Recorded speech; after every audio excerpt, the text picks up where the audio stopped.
Ladies and gentlemen, welcome to another exciting Treehouse Author Talk via Zoom. We're so pleased that this event is part of the 22nd Annual Utah Humanities Book Festival. Yay! We have with us Lynn Goodwin, the Treehouse Museum's director, and I'm Wes Whitby, the resident pirate and programs manager for Treehouse Children's Museum and your host for tonight. Before we welcome our special guest, don't forget that you can ask questions and respond because our special guest will have questions for you too. Just text the presenters through our Zoom chat feature and we'll relay your questions and answers to our guest. We want your ideas to be part of this festivity too, mateys. So get your typing fingers involved. And also at the end tonight, for those of you who signed in for our webinar, we'll draw 3 lucky names to win a signed copy of the book we're focusing on tonight. So stick around until the end and watch that chat window, and we'll be announcing our winners there. Tonight's Author Talk is special for many reasons, but reason number 1 is that it's a pirate party. We hold a pirate party every year here at Treehouse, and this year, for the common and undeniable usual reason, we get to hold this soiree in a virtual way. So before we introduce our exciting guest, we have to start things out right. And in order to do that right, I need to switch cameras. Pardon me for just a moment. It's time for a Treehouse pirate song. But to do this right, I invited some of my own pirate crew to help me. Arr! Arr! This is a really easy song, isn't it? Yes, all you need to do is get your sword out. Have you got your sword? Oh, that's great. You can use a balloon sword, a feather sword, any kind of sword you like. I like balloon swords myself. And you just put your sword up in the air, and you wave it round and round. You fix your eye into a stare, and your face into a frown. Then you stomp your right foot twice, and your left foot too. And then the rest is just pirate freestyle dancing. Just do what they do. Are you ready for this? If you are, give me an arg. Arr! Let's dance. A 1, a 2, a 1, 2, 3, 4.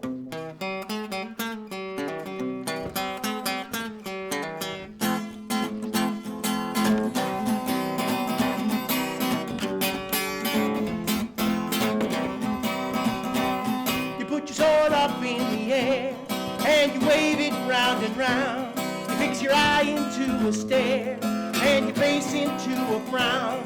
You stomp your right foot twice and your left foot too. It's a pirate dance anybody can do. I said yo ho, yo ho.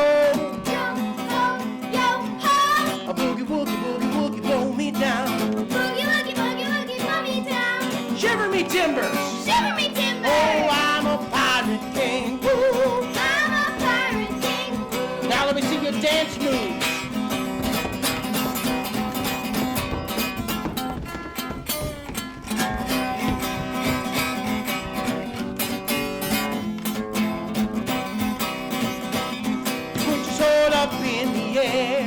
And you wave it round and round. Fix your eye into a stare and your face into a frown.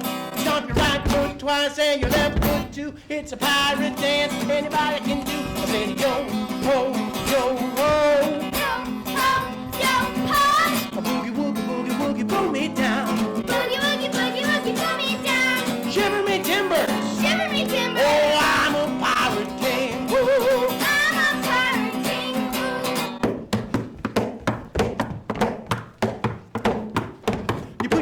Up in the air and you wave it round and round.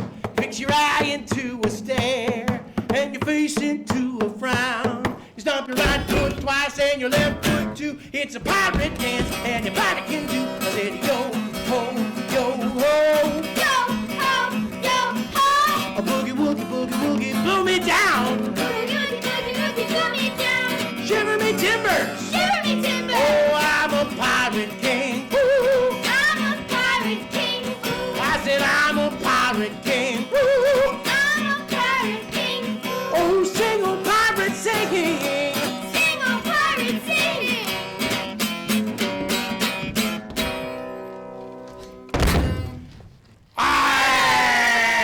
Shiver me timbers, blow me down.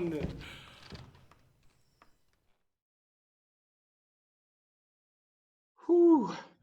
Oh. Thank you.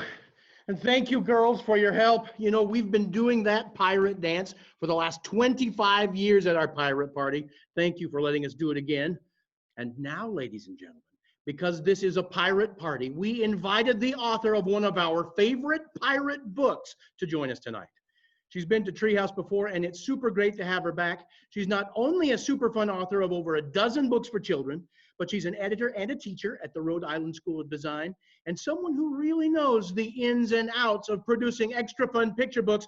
Ladies and gentle pirates, please put your scurvy hands together with an arg and a round of applause straight out of landlocked central Massachusetts. It's April Jones Prince. Woo! Thank you, Pirate Wes. It is so nice to see you all. Ahoy, mateys. Thank you for coming tonight. Thank you for that rousing introduction. This is a tough act to follow, that fabulous song. And thanks to Treehouse for hosting us, and to Utah Humanities for supporting us. And thanks to all of you for coming to join us for part of your Saturday night. So we had hoped to do this in person, but since we can't, we're excited that we still can, because I'm 2,400 miles away, also known as 800 leagues across the country, and we're still able to connect. So that is really neat. So I am a children's book author. I think some of you young people are authors too. So that's really exciting. It's something that we have in common. So I'm going to share a story with you, and then I'll give you a little bit of the behind the scenes of how it was made, and maybe it will inspire you to get your pencils going as well. So this book started off with pirates, of course, right? But it also started off with some characters that you might know. You might recognize them. There are 3 of these, and there's 1 of these. So we have 3 bears, right? And Goldilocks. I can't hear you, but I'm imagining you say Goldilocks and the 3 bears, right? So in the original Goldilocks story, Goldilocks goes into the bear's house uninvited. She eats their food. She breaks their furniture. She sleeps in their beds. And they come home and she does what? She runs away and we never see her again. That is rather rude, don't you think? So I wondered what would happen if instead of she had a little bit of a different personality, and if she clambered onto a creaky old ship. What would happen? Let's find out. This is called a fractured fairy tale, when you take a story and you break it apart and you make it into something a little bit different. So we'll talk a little bit about fractured fairy tales tonight. So since it's dinner time in Utah, you can get your hardtack. You know what hardtack is? This is like, listen to that. Can you hear that? That's how hard it is. It's like a cracker. It's flour and water and salt. Whoa, real pirate grub. You're gonna break your teeth on this stuff. So grab your hardtack and your grub, and we will have a story. So I'm going to share my screen with you so that we can read this story in a way that you can for surely see it. All right, so here we go. Here's the story. It is called Goldenlocks and the 3 Pirates by April Jones Prince, illustrated by Stephen Salerno. Here's how it goes. Once upon a seaworthy sloop, there lived 3 pirates. The big one was the pilfering Papa Pirate. Arrgh! The medium-sized one was the menacing Mama Pirate. Aye! And the small one was the bonny baby pirate in training. Ahoy! Now, Mama was cunning with a cutlass, but puzzled by pots and pans. She was clever with a cannon, but not so helpful with the hammer and nails. And her sewing, well, it was atrocious. One morning, Mama was so terribly tired of hardtack, she decided to make gruel for breakfast. Flamin' blazes, she cried as the cooking fire flared in the galley.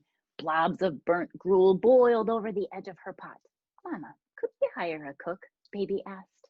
We don't need no stinking crew, Mama barked, slopping the rest of the gruel into bowls with a glare as cold as an Arctic breeze. Aye, Papa agreed. Heave ho! We'll row the dinghy ashore for fresh water while the gruel cools. And off they set. As it happened, a handy but lonesome lass named Goldenlocks was out for a row in the same craggy harbor. She caught a whiff of Mama's gruel and was drawn to the scent like a pirate to treasure. Goldenlocks followed her nose to the larger boat, hauled her anchor overboard, and clambered onto the creaky ship. "Hello," Goldenlocks called. "Anyone here?" Silence. Goldenlocks sighed. "I was hoping for some company," but her eyes brightened as she spied the 3 bowls of gruel. "There's the breakfast I smelled. I'm sure the good sailors who man this ship won't mind if I have a taste." She popped a spoonful from the biggest bowl into her gob. "Yikes, it's hot as cannon fire," she sputtered, "and nasty too." Then Goldenlocks tried the gruel in the medium-sized bowl. "Yeesh, this one's cold as cave moss and tastes no better." Finally, she sampled the gruel in the smallest bowl. "It needs something." She grabbed a tin of nutmeg and added a pinch to the bowl before tasting the gruel again. Yes, to a T.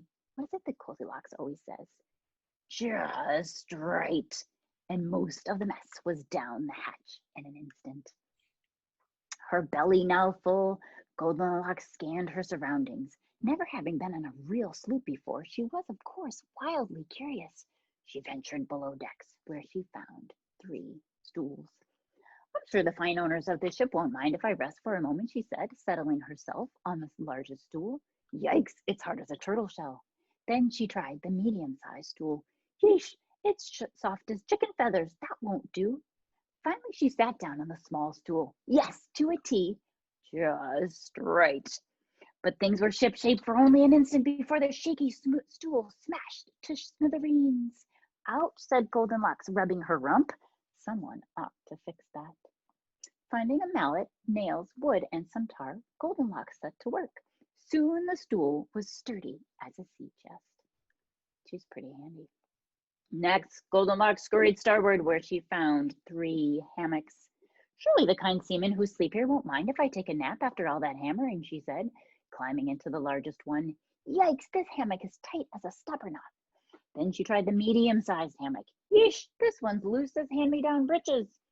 Finally, Goldenlocks turned to the small hammock, torn and lying on the deck like a fallen vine. "Yowza! Everything needs fixing up around here." With the nearby needle and thread, she sewed and stitched, and the canvas was nifty in no time. She rigged the ropes and rehung the hammock. At last, Goldenlocks tumbled into the small bed. Yes, to a T. You can join in. Just right, she breathed, and she was fast asleep before you could say, shut eye. Now, you may have nearly forgotten about those 3 menacing pirates. If you climb the rat lines to the crow's nest, you'd see that they're just now rowing home for their morning grub. Papa, Mama, and Bonnie Baby hoisted themselves onto the main deck and headed straight for their breakfast. Now, what do pirates always say? This is what Papa says. "Shiver me timbers, someone's been eating me gruel," Papa boomed. "Aye, someone's been eating me gruel too," Mama howled. "Someone's been eating me gruel as well," Baby piped up, "and most of it's in their stomach quarters." Mama leaned closer, sniffed, and stuck her finger into Baby's bowl for a taste. "This has been doctored with something better than bilge water," she said. "I should have thought of that. That's right, good plunder." "Let's find the filthy scallywag who's breached our bow," Papa thundered. He stomped below decks, followed closely by Mama and Baby. Of course, he says, "Shiver me timbers, someone's been sitting on me stool." "Aye, someone's been sitting on me stool too," Mama echoed. "Someone's been sitting at me stool as well," said Baby, "and they made it into a real chair." "That stool didn't need fixing," Mama growled, but under her breath she thought, "I could have done that." "The rogue's nearby," Papa pressed. "Me tattoo is tingling." Papa followed the prickly sensation, slinking toward the sleeping quarters. He says, "Shiver me timbers, someone's been sleeping in me hammock," Papa bellowed. "Aye, someone's been sleeping in me hammock too," Mama cried. "Someone's been sleeping in me hammock as well," Baby shrieked with delight, "and they strung it back up, all good and cozy like." Mama scowled. "I would have got to that," she mumbled. "But why is me bed bulging like a bag of gold bullion?" Baby asked. "I bet you know why." At that moment, Goldenlocks' eyes snapped open to find the 3 scoundrels sizing her up. "Did you mend me bed?" Baby asked. "Did you sort his stool?" Papa demanded. "Did you soup up me gruel?" Mama questioned. "How dare ye?" "Why, yes," Goldenlocks stammered. "Everything's a bit ragged around here, you know. Someone had to fix things." She sat up, gathering a better view of her visitors. Goldenlocks gasped. Are you pirates? Where's your crew? We don't need no stinking, Papa began.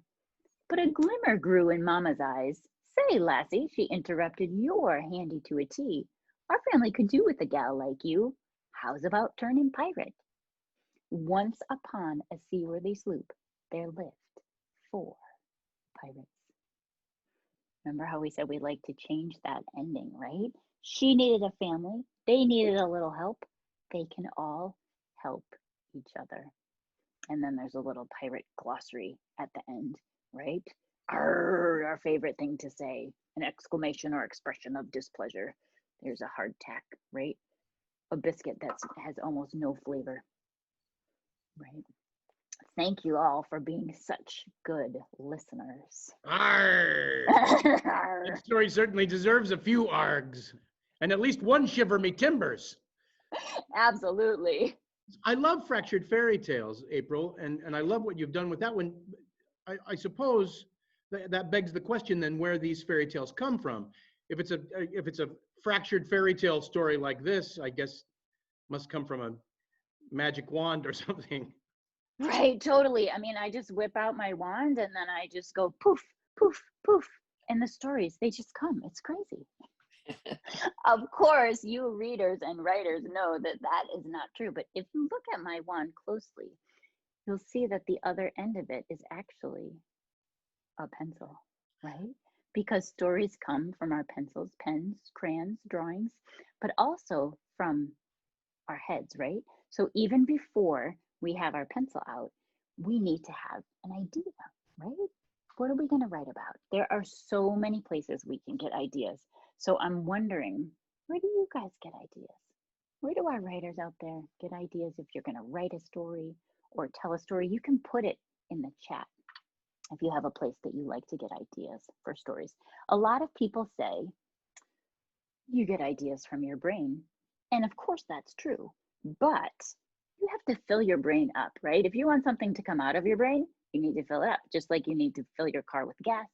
You need to fill your body with food, right? You have to fill your brain with all different kinds of experiences, right? So have conversations with people, read books, watch movies, listen to music, go for a walk and turn over a rock and see what's underneath. Cook, bake, try a new food, right? So many different ways that we can get ideas. So the idea for this book came because we really like having pirate situations around our house. So I'll show you a little bit about our family pirate endeavors that we like to have here. So, oops, sorry guys. That is the one that we already read. Let's try this again. We love technology. Thanks for bearing with me. Oh, hold on a minute.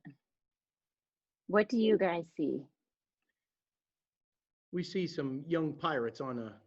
Some young pirates. All right, so you do see what I was hoping you would see. Excellent. Okay, so some young pirates happen to be my 2 young pirates, my boys. We love pirates in our family. We dress up to be pirates. We make pirate movies. We go to there's a pirate museum where you could stand and feel what it's like to be on the ship, right?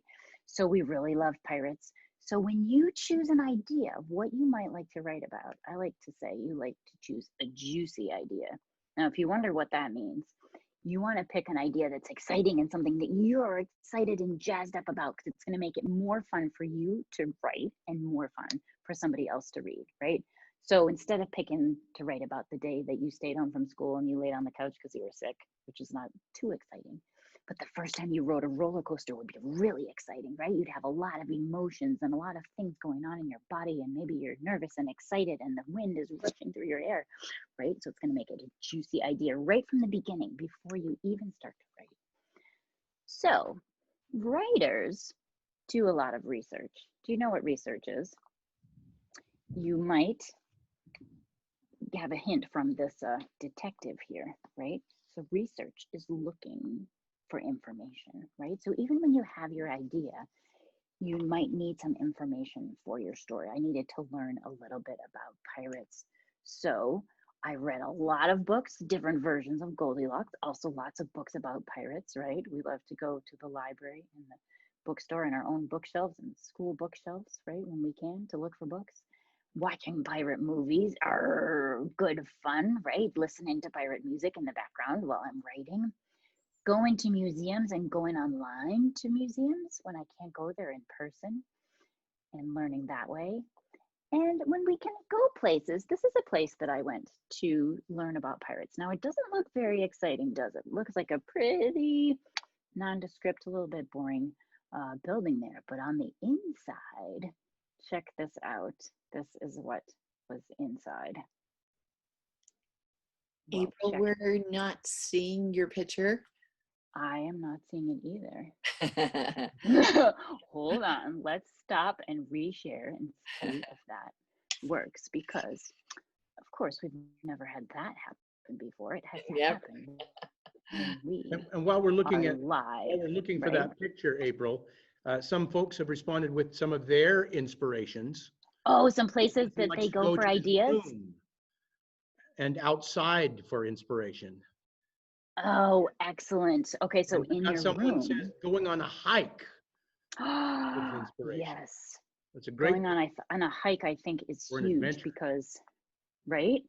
And having an adventure is something that we can all relate to, and then it makes us so excited. Let's try this again. Good ideas, friends. Thanks for putting those in the chat. Let's see if we can pull up these photos because they're really cool. Okay, can you see that? Mm-hmm. Yes. All right, so this is what was inside this building, was this thing that looks like something that a pirate might have on their ship, but it looks a little funky, right? It's got all these things growing on it. This is a cannon, and it is from, have you ever heard of the pirate Blackbeard? He was a real pirate. So his ship was called the Queen Anne's Revenge, and it sunk off the coast of North Carolina. And there's a lab in North Carolina where they are recovering they found the ship and they're recovering artifacts from the ship. So they go out in their boat and they pull things up very carefully. There's another cannon. And then they very carefully in the lab, there's all these buckets and containers that are filled with special chemicals where they are going to preserve these artifacts so that lots of people can see them and learn about what it was like to be on that ship. These are barrel stays and then another cannon. Here's the huge anchor, and on the other side, a piece of the actual ship. So these are actual pirate ships. Here's how they work on them and get all those rock formations off of all these things that have been underwater for so long. These are very careful little little tool to do that. And of course, when they get into the museum, they look just like they used to, which is pretty amazing. They also found lots of little pieces of pottery, pieces of cloth. There's a little bit of gold there. And even inside of one cannon, they found some paper from, more than 200 years old, which is pretty crazy. So that was a really neat way to get information for my story. So that I call that juicy information, right? I want to pick a juicy idea, but I also want to have juicy information to put into my story. So research can be a whole lot of fun. Now one of our chatting folks says going on vacation is a way that they like to do. Oh, excellent. I would say. So that leads me to a question. Remind us where that is that you went on vacation to see that. So that was in North Carolina, and they only opened that lab once a month. Can you believe that? So we worked our whole trip to North Carolina around going there because we were so excited. So parents, if you're planning for that a vacation, make sure you plan ahead. Right. We got going to a museum too, which we appreciate, is another good way. Right. To do that. So you've got all this research and you've done it by going to a museum like that or someplace. Right. When does the writing start? When does that come in? Well, so I'm filling my whole head with all this information, right? but I still haven't started writing yet because I want to make sure that I do some planning, right? Every story has a beginning and a middle and an end, right? And I have this juicy story sandwich that reminds me of that. So I keep this in my office because the beginning, every part of your story has a really important job. So the beginning of your story is going to kick things off, right? Who are your characters? What's your setting? Where does your story take place? And what's the problem? We're going to kick it off. Then we're going to have all these juicy, colorful ingredients in the middle, right, of the things that happen. And then we'll wrap it up quickly at the end, right? And by the end, it should be different than the beginning, right? At the beginning of our story, we had 3 pirates. By the end, lots of things had happened and we had 4 pirates, right? So I'm always making sure that I have beginning, middle, and end. And for a pirate story, I wanted to make sure I had a lot of pirates in there. So a lot of pirate words. So I started writing down all these different pirate words that I could think of. This one has a coffee cup stain on it because that's how we roll, right? Authors drink a lot of yummy coffee, right? So thinking of all these different pirate words that I want to use: the quarterdeck, grog, sun-drenched, rogue, scurvy, matey, right? All these different pirate words that I might want to use. And then I'm going to think about the original story, right? Because we said this is a fractured fairy tale. So I want to make sure, what are the things that are in the original story and how would they translate to a pirate situation, right? So I have a little chart that I fill out for myself and I say, okay, well, the original setting was in the woods, right? But my setting is going to be the pirate ship, right? And then the important things in there, like pirates maybe don't eat oatmeal, right? So like Goldilocks has, what is it? It's not oatmeal. Porridge. Porridge, thank you. So they don't have porridge, but they're gonna have hardtack and they're gonna have gruel, right? And then pirates, like, they don't sleep in beds, right? They sleep in hammocks, right? So I'm trying to make sure that my story will translate into pirate land, right? So those are the things that I'm doing for my planning to get ready to write. I haven't even written yet. Can you believe that? But then once I have all these things, it's kind of like a map. It's gonna take me on my writing journey and I know where I'm going. So it makes it easier. Definitely. So we while you're describing how your process going in here, someone else has given us an idea, and I feel like it's in the Q&A here that we shouldn't, if you're listening to this, please don't steal their idea because it's an idea for a book. But we've got someone who says they have an idea for Sleepless Beauty because it's sometimes hard for this person to go to sleep. They wrote it as an anonymous attendee. So Sleepless Right. Beauty. I feel like the way to do research for that would be to go to sleep at bedtime. Well, and Sleepless Beauty, isn't that a fabulous idea? It's a great right? idea. Because we're used based on Sleeping Beauty, right? But Right. but this writer can think about all the different things that would happen if this beauty was not sleeping. What would happen, and what would happen to all those friends around her? Right. Right? Would have like lots of ripple effects. I think that's a fabulous idea, right? So April, you've got all your ideas down. You've got your words planned. You've made your plan for a Right. beginning and a middle and an end, and then you just write it down, and that's it, right? You're I just done. write it, right? I write it with my magic wand pencil, and then it's all done the first time. What do you think about that, writers? Do you think that that's the way it goes? Does your story come out perfect the first time? You know what? It doesn't for me either.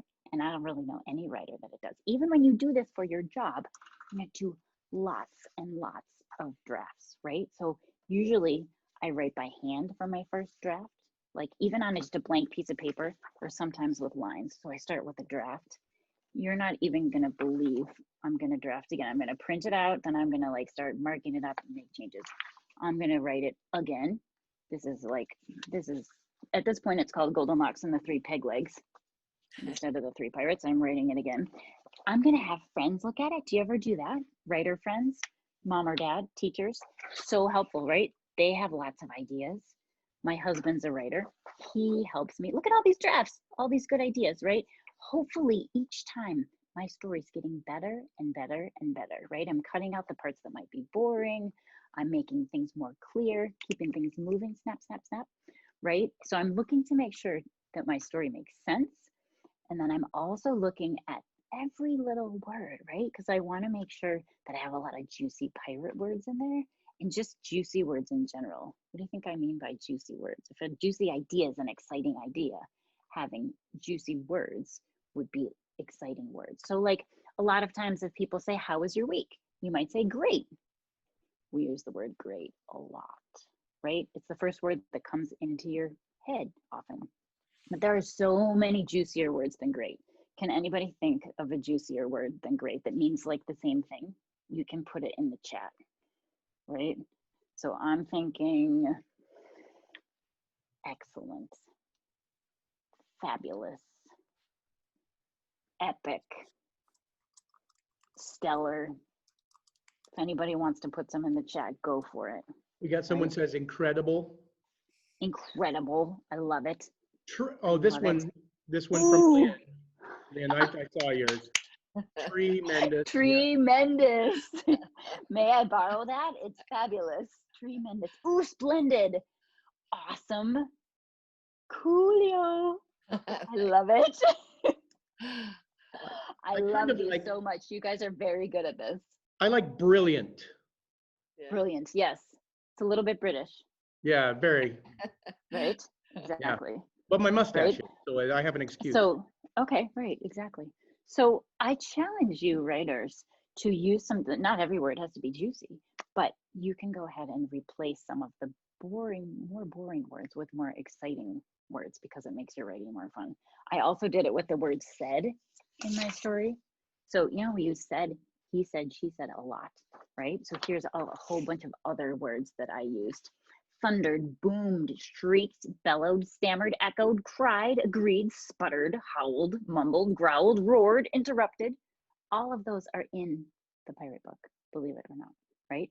There's others, whispered. We didn't have a lot of whispering going on in the pirate story, right? But so much fun to play with words. Words are so much fun. And the fun part about Fractured Fairy Tales is that the story is kind of already there, right? Like if you were going to write Sleepless Beauty, you already kind of know what Sleeping Beauty's like, right?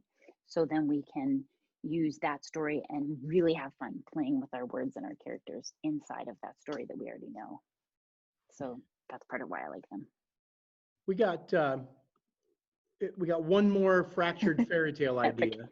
Little Red Riding Wolf was thrown out. Little Red Riding and Wolf. flip it around, right? Instead of riding Hood and seeing the wolf, then who would the wolf encounter, I wonder?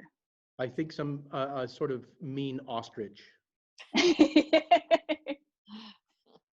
So see, these are so much fun.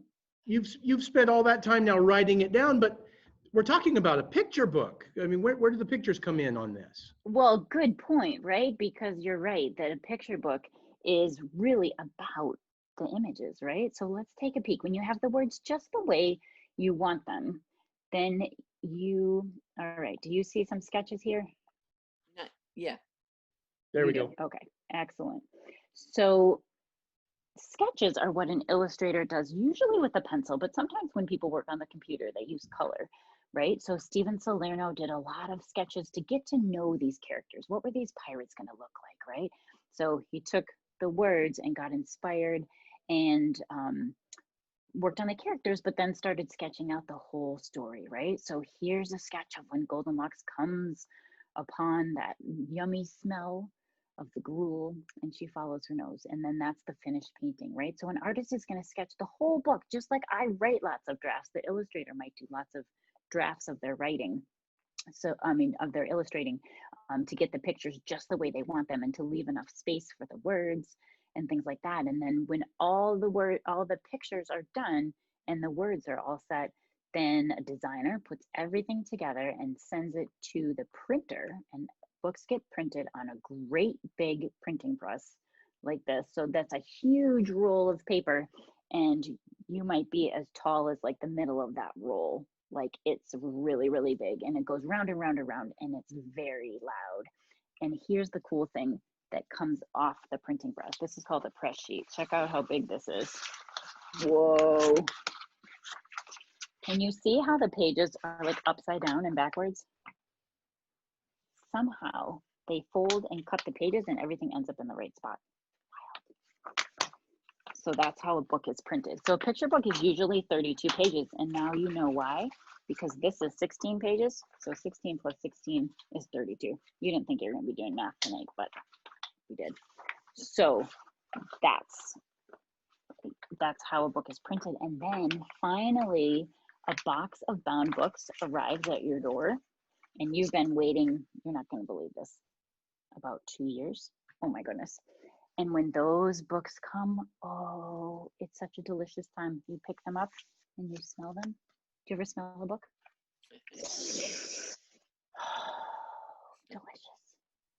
Somebody told me the other day they thought Dr. Seuss books had a particular smell, no matter where they were. I'm not sure about that. However, you can investigate, and you can do it right in the safety of your own home, and no one can see you smelling books and thinking that you're a little strange because they smell so good, right? You know, my Kindle So it's hard to be patient. So those are sort of some of the behind the scenes of how books are put together, right? April, Because somebody I has know to make those books. there are other questions from among our watchers who have been great to respond so far. I've got a question that I know you have expertise in because we've had you here before at Treehouse. How do publishers get the artists and the writers together? How do they know that one is good for the other? That is such a good question. So here's the crazy thing is that authors and illustrators don't really talk to each other. They're not supposed to. So what happens is you finish your story and you send it to an editor and you say, would you like to make this story into a book? I really hope you want to, because I've done all this planning and research and writing and rewriting and rewriting and rewriting. And I'm really hoping that you might want to make this story into a book, right? And if they say yes, and you do the happy pirate dance because you're so excited, right? That's wonderful news. But then your editor goes and chooses an artist. So you might be able to say, well, this person might be good. You might be able to suggest, but it's really up to the publisher to match that person. So for this book, they wanted to choose someone who hadn't illustrated pirates before, somebody who could do some humor, right? Because these are kind of goofy pirates. They're not mean pirates. And somebody who had enough time in their schedule, not 5 years from now, right? Like it was harder to find someone than we thought. But it's an exciting part of the process because you're not really sure. You might have an image in your head, but it's really exciting to see what someone else does with your words, because you might have one image and then they do something else that you're like, oh, what a fantastic way to portray that. I love how Stephen Salerno used a lot of red when the pirates are angry and things like that, things that I might not have thought of. He has a cat and a mouse chase going on sort of in the background that is, not mentioned in the text at all. Oh, I'm going to have to read it again just to see that part. Right, just to see that. There's a little mouse appears right at the beginning. So it's just a lot of fun, right? It's a way of collaborating where you're like not collaborating in person. Some authors and illustrators do talk to each other, but it's more the exception than the rule. So that's a very good question. Something most people don't realize. Now, if you're watching this again, we're hoping for your questions too. So make sure you put those in right now. I'm going to take the chance to ask one more follow-up on that though. Have you ever done it the other way around? Have you ever had someone's art and said, we need words for this? I have tried that once before. It did not get made into a book, but I have tried that. And it's a very interesting challenge for an author to do that. Other times, so that was something where a whole book had been drawn out and I tried to write words to it. Other times, authors get excited about or inspired by just one piece of art, right? Just like one character that they see or one piece of art. And definitely I have sprung ideas from that kind of thing. I'm working on a story right now, actually, about an octopus that I got inspired by somebody's art. So it's fun to have different ways to get ideas, right? It keeps things fresh. So what is your next project? My next project, so I have a book coming out next summer, and it is called You Are a Reader and You Are a Writer. So it's one of a book like this where it starts from both sides, right? So it's like two books in one and it meets in the middle.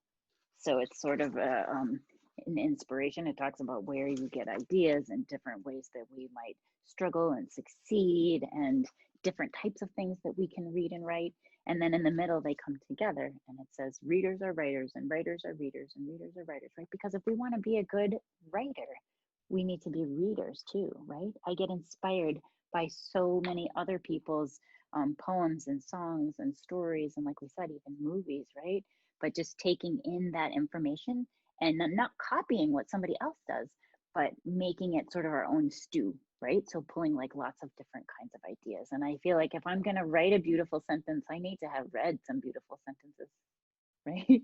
To know how to do that, right? Always learning, right? So you think you're learning in school, but we're all always learning, right? That's what you're doing at school, learning how to learn.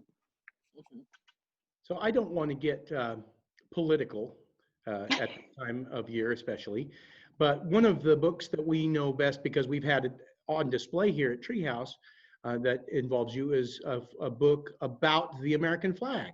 Yes. Old Glory. Yes. It was one of our books of yours that we absolutely love, and collaborating with one of our favorite artists at the same time with Joan Paley. Exactly. Love that patriotic stuff. We have a flag exhibit here at Treehouse. Where does that fit in terms of the books that you wrote? So that's the first book I wrote, and I did write that book with Joan Paley in mind because we love her graphic style. It's all cut paper. And Joan was such a trooper. She, on all these flags, she cut out all the stars, right? So that's so when it's cut paper. So that's an instance of getting inspired by someone's artwork and feeling like you want to celebrate with them, right? So that was a really neat and fun collaboration and a neat opportunity. And when you work with the illustrator, then they can tell you neat things like, this is Joan's dog, right? So when you do that, you can tuck into your illustrations things that are important to you, right? So it's fun to get those stories from illustrators. Well, we want to give our watchers a chance for any more questions. So please write those down there. So many good responses. We are willing to answer any questions. Especially our writers. I know for a fact some of these folks signed up are writers, and that's what they do. Exactly. Some of them have tried the illustrating part too. Oh, some of them have done both. Yes. That is a real talent. So if you've got some of those questions, and one of our questions is, how many books have you written now? Oh, so like you said, I have 13 books that are out, and we don't want to stop at 13 because that seems unlucky, right? So the book that flips will be number 14. So I started writing when I was really little. So here's a funny picture of me when I was little in my little rainbow sweater. So I want you young writers to know that I started writing when I was young, your age. I kept a diary, I kept a notebook full of stories. These are books that I made, just books like I stapled together, right? So this one I made when I was 5, the storybook I made when I was 8.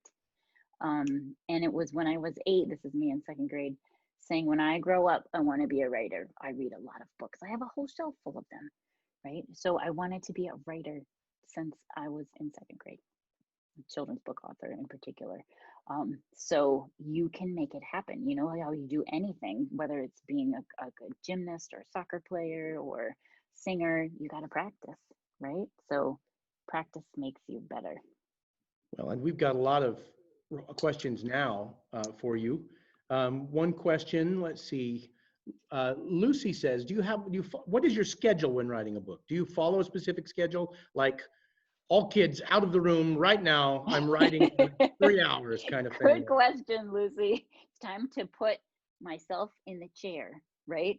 So I do my best writing in the morning. I don't know if you guys feel like that, you other writers out there, but I do my best writing when my brain isn't full of all other kinds of things. Like, here's what I need to get at the grocery store, and here's, the laundry and all these emails and things like that. When you just have a fresh brain, can be so helpful. So getting up and writing, so that's usually what I try to do, is get up and write. for a couple hours and then sort of launch into the rest of my day. But I find that I'm writing even when I'm not writing. When I'm not writing, like I'm writing in the shower, I'm writing in the car, and I don't mean writing, but I'm, I'm processing, I'm thinking, I've got scraps of paper and notebooks, or I'm leaving myself a voicemail, or an audio note, because you're having ideas all the time. And once you're working on a story, you're kind of living in that story, Yeah. So you kind of, I think when you juggle a lot of different jobs and your family and things like that, you kind of grab these scraps of time that whenever you have them, you're kind of in that story. So it doesn't really give you a schedule because I don't really have a schedule, but every writer works differently. It's an excellent question.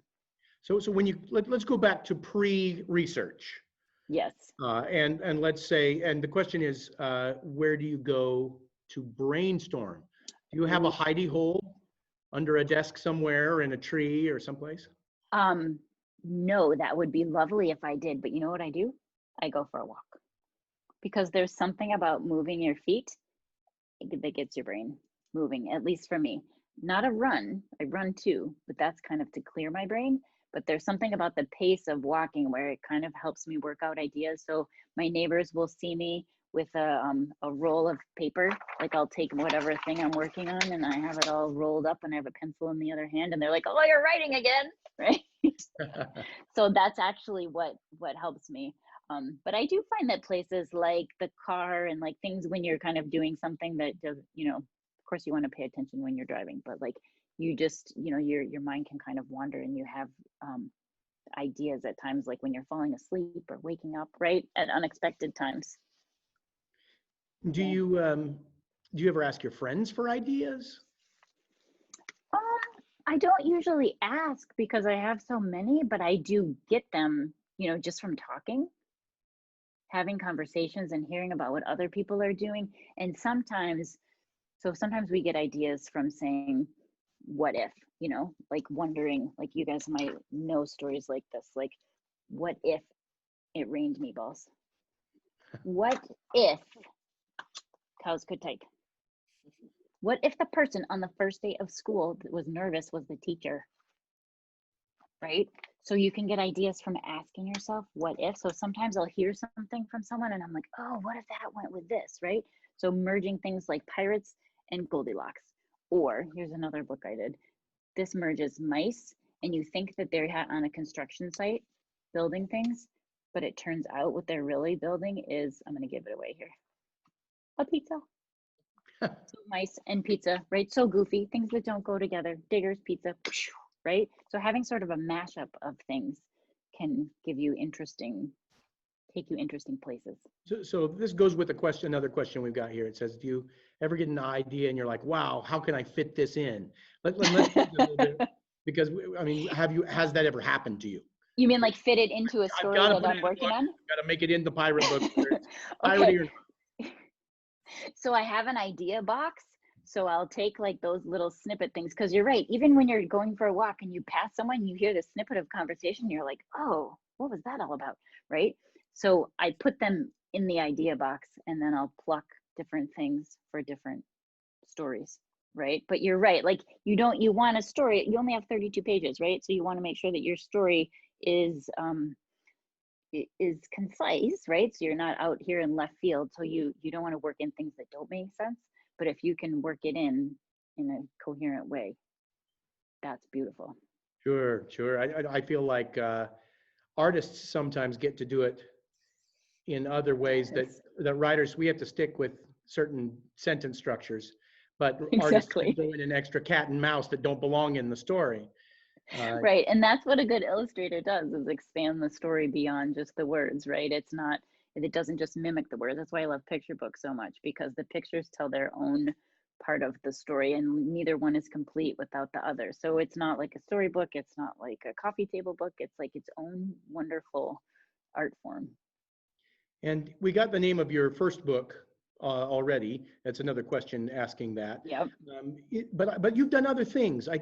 Didn't I read that you had ghostwritten too, helped other people write their I have, yes. book? So a ghostwriter is someone who helps someone else write their book, maybe because they're too busy, or maybe because they write books for adults and we want to write books for kids, so that we are, you know, having a certain voice and language and things like that. So it was actually great fun. I ghost wrote about 13 nonfiction books, and I got tons of ideas because I did so much research, right? That's when I started my idea box. I started doing all this research and reading and just having all these ideas for new stories, because you have to have a place to put those ideas so you remember them, because if you stopped what you were doing to start a new idea, you would never finish anything, right? The ideas are just always bubbling. So when you work on someone else's book, your name doesn't go on the cover necessarily, but you're one of those Exactly. millions of people that are in the back in the acknowledgments. So Right. Thank you very much. Yes, exactly. Yes. I see. And it's fun to be able to do. It's a whole nother way to collaborate, right? So like when you have group projects at school, those don't stop in school. We still do that at our jobs, right? Working with other people and sharing ideas and building off each other's ideas. It's really exciting. So visitors to Treehouse could answer this next question with the title of that first book that we have, Meet Our Flag, Old Glory. Or they could answer it with Goldenlocks and the Three Pirates now. But the question is this: what's your favorite book from your childhood? Do you have a super inspirational one that made it all start for you? Well, I have a lot of favorite books, but this was, for obvious reasons, this was one of my favorites. Is this reversed for you if I hold it up? No, it's good. Kittens. Okay. So April's Kittens has these beautiful illustrations of sweet felines, and I did have 3 cats growing up, but any book that has your name in it, right, you love it, right? So I loved this book. There was one called The 14 Bears in Summer and Winter that was a golden book that I really loved, so that was a favorite. And when I got a little older, a book that I love, that I still love, is Catherine Patterson's Bridge to Terabithia, which is like, get your Kleenex out, right? That is a tearjerker. If you guys know, these are some current favorites. I Want My Hat Back by John Klassen. So funny. You'll love it. This is a new one that just came out that is so beautiful. It's called Home in the Woods, and it's about, it takes place during the Depression when a lot of people didn't have jobs, they couldn't find jobs. And this family goes out and finds a shack in the woods, and it's how they turn it like into their home. And it's based on a true story. It's based on the author's great-grandmother. It's beautiful and awesome. If you're a little bit older, this is really funny. Frank and Bean. It's a chapter book about a hot dog and a bean. It's very funny. And the hot dog likes things quiet, and the bean, of course, is very loud. So that's good fun. I find all of the people I've met are like that. Are like, yeah, they just, exactly, right? This is a trait that we can relate to. If you're a little bit older, you guys read this, Other Words for Home. Oh my goodness, it is so beautiful. It's told in verse. It's about a girl who comes to America from Syria, and it's completely gorgeous and has beautiful ideas in it. And you guys might know Pax, if you like stories about animals. It's a boy who has a pet fox, believe it or not, and they get separated, and what happens. And it has this beautiful, you guys know what a deckled edge is? You probably can't see this, but like the paper's like all different edges, and it's so delicious and yummy. Oh, enjoy. Beautiful. So many favorites, right? I bet you guys have your favorites too. Definitely do. There's one called Goldenlocks and the Three Pirates that I like a lot. We've got one last question, and then if you've got more questions, we know this lady, and we would be happy to pass your questions on to her, yes. Or you can consider that herself and go to, April, you have a fine website that showcases all of your work. One last question here is, have you considered writing a novel rather than a picture book? Because I gotta say, just like Lucy who wrote this, now I want to live in Goldenlocks' world a little bit more. I find that with my favorite authors, I want to go back to that place. So have you thought about writing something longer? I have thought about writing. I've written some chapter books that are nonfiction, like these guys in the Who Was series. So these are about 100 pages, but it's certainly not a novel. And I would say that writing a novel is a real art form that I admire, and that I do have an idea for a novel, and I have written picture books where the editor says, "Where's the rest of the novel?" Right? So it's like you have this idea that you think you can fit into a picture book, and like you said, you need to spend more time there. So I haven't yet, but I wouldn't rule it out that would be a very good challenge. Well, we for can't me. wait for you to make that switch. Excellent. We April? will see what happens. It has been so much fun to talk to you. Before we let you go and say our final goodbyes to you, we need to say some thanks to the folks that helped make this happen if we can. We also, we promised that we would be drawing 3 names to win copies of that Goldenlocks and the 3 Pirates, and we're going to send them to you, April, and she's agreed to sign them for us with Fabulous. a personalized. So we'll find out from our winners what that's going to be. While we're writing, we're going to put those winners in the chat here in just a moment. But I do need to say that this festival is part of the 22nd annual Utah Humanities Book Festival. This annual free festival is the Utah Humanities gift to the community, allowing us to explore all sorts of ideas by interacting with great writers like April Jones Prince. The complete program is available at www.utahhumanities.org. Now, ladies and gentlemen, there is more folks to thank. The major sponsors, you can find those in our chat box up there. There's also a survey we're going to ask you to fill out. You'll find a login for that. And if you haven't already seen it, congratulations to our drawing winners tonight. The panelists have chosen from among all of the folks who joined us, Wendy Hull, Elizabeth Burnside, and Joseph Wheeler. And those are our 3 winners tonight. Absolutely excited to wish you all the best, you winners, for receiving that book.